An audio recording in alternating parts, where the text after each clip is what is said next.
family. Just coming to you today and wanting to share a brief devotional. I know I've been really encouraged from the devotionals and the messages and the worship coming out of Arbor. So appreciate my church family. And just want to share a story that happened to my husband and I. When we were much younger, we had a chance to live overseas, and I remember we did have some culture shock, waking up the first morning in this new country, new city. We had an apartment building kind of built onto the side of a hill or a mountain.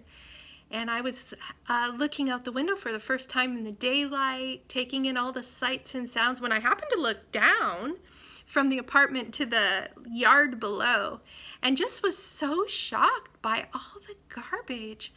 Plastic bags and old clothes and chairs, and you name it, whatever it was perfectly fine. Throw it out the window into this little piece of property.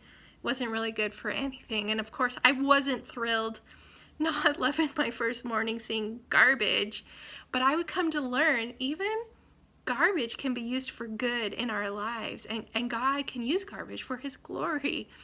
And one day our son, who was 3 at the time, was at a neighbor's in the apartment building, leaning over the rail to see a kitty down in the yard. And he just leaned a little too far, curious 3-year-old, not aware of the danger.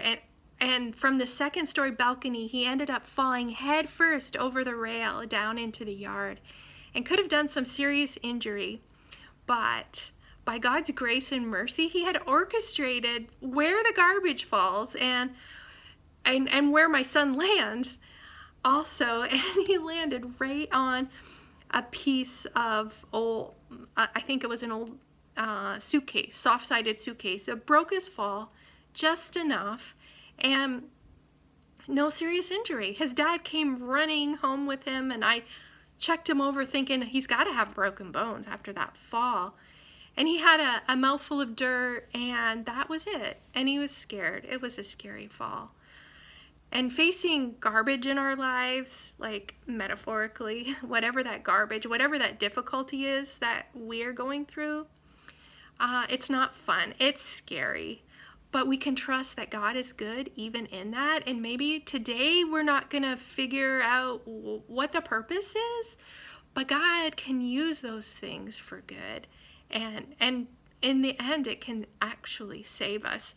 So I am going to read a verse for you from Ephesians. It's kind of been my go-to verse when I'm, up against something really difficult, not sure what the way ahead is looking like. This verse has encouraged me. Out of Ephesians 3:20, it says, "Now to Him who is able to do immeasurably more than all we ask or imagine, according to His power that is at work within us, to Him be glory."